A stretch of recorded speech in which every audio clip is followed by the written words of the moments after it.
The other day I had a student tell me she couldn't use a capo for a song we were working on because the guys at our weekly jam session would make fun of her for cheating. According to these guys, capos are for amateurs who can't really play guitar. And this is an opinion I've heard espoused by lots of people over the years. So, do they have a point? Are capos just booster seats for guitar babies, or are capo haters just bullies who don't really understand how the guitar works? Let's investigate. Before we even get to my argument, consider Exhibit A. Look at this cheater. Somebody needs to tell John Mayer that he isn't a real guitar player. How about Tommy Emmanuel, Pete Townsend, Albert Collins, The Edge, Lindsey Buckingham, Keith Richards, Eric Johnson? Why are all these hacks using capos? Well, because it turns out, of course, that they're not hacks, and the capos are actually very useful tools, even and maybe especially for skilled players. So why would somebody like John Mayer or Tommy Emmanuel use a capo? Well, I obviously can't speak for any of these guys, but generally there are three main reasons I can see. Reason number one, awkward keys. On guitar, any key that doesn't allow us to use many open chords would qualify as awkward in my book. Open chords are those basic chords like G, C, D, typically the first chords you learn when you start playing guitar. They're called open chords because they use at least one open string, and they are generally much easier to play than their counterparts, which are called movable chords or bar chords. The key of E flat, for example, contains very few chords that can be played open, which means if we're playing a song in that key without a capo, just about every chord we play is likely to be a bar chord. Oh, no problem, I can play bar chords. Yeah, but do you really want to play bar chords for 4 minutes straight? Yeah, I could probably pull that off. Okay, even if you could, what's the likelihood that those chords are all going to be clean, without any fret buzz or muted strings, especially as you get closer to the end of the song and your hand starts to get tired? And how smooth are your chord transitions going to sound? Well, yeah, but capos are for wusses. Yeah, so at this point, if you still insist on playing without a capo, it's probably more about maintaining some weird macho self-image than it is about being an effective musician. If you want the song to sound as good as possible, how about you just throw a capo on the first fret, and now it feels like you're playing in the key of D with all the glorious open chords that key comes with. And it frees you up to do all sorts of embellishments that you can't do while playing bar chords.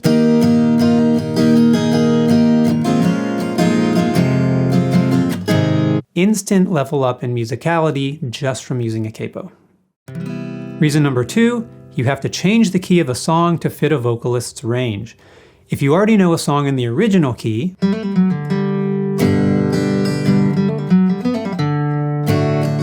but you're playing with a singer who needs it to be in a different key, a capo can mean the difference between having to come up with a completely new way of playing the song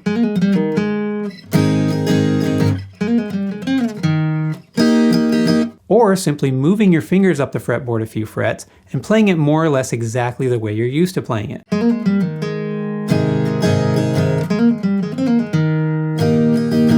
I'm a pretty good musician, so I could probably figure out how to play without a capo. If that's true, hats off to you. That's a very valuable skill.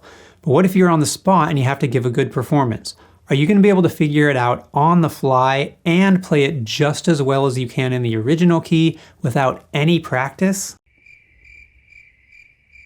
That's what I thought. This is not the time to be stubborn and make things harder on yourself just to prove you're a good guitarist. In that kind of situation, you want the easiest solution that leads to the fewest number of mistakes possible, and that's probably going to be a capo.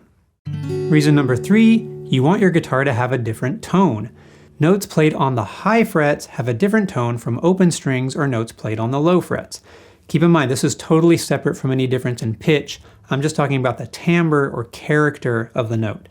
If for whatever reason you want your guitar to have a snappier, more kind of banjo-like tone, using a capo so you can play higher on the fretboard will likely get you there. Okay, so if you're somebody who has at some point espoused the theory that capos are for noobs, and maybe even given other guitarists a hard time for using capos, I want to address you directly. And what I want to say to you is, it's okay.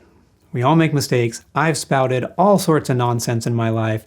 The important thing is that you now understand the truth of the matter, and you will no longer be spreading this false narrative throughout the guitar world. We forgive you. Now, go buy a capo. Now that we're all hopefully on the same page, I do want to make one last important point, and that is, There is such a thing as over-reliance on the capo. I have had students come to me who, after years of playing, still couldn't play a bar chord to save their life because every time they wanted to play a song that used bar chords, they just use a capo and turn everything back into open chord shapes. And if that wasn't possible with a certain song, they just wouldn't learn it. So hopefully this goes without saying, but you don't ever want to use a tool as a crutch. Don't avoid learning to tune by ear just because you have a tuner. Don't avoid learning how to sing in tune just because auto-tune exists. The last thing you want to do as a musician is avoid the things you're not good at. You should be actively leaning into those things that you struggle with because that's how you expand your skill set and become better. And as we've learned, part of being a good guitarist is understanding how to use a capo to your advantage.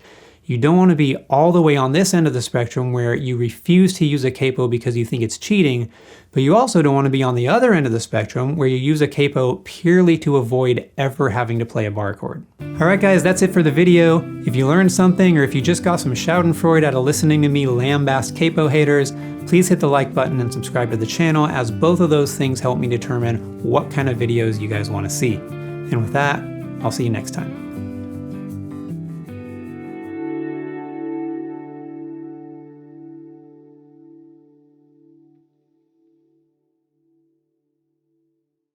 This is not the time to be stubborn and make yourself harder.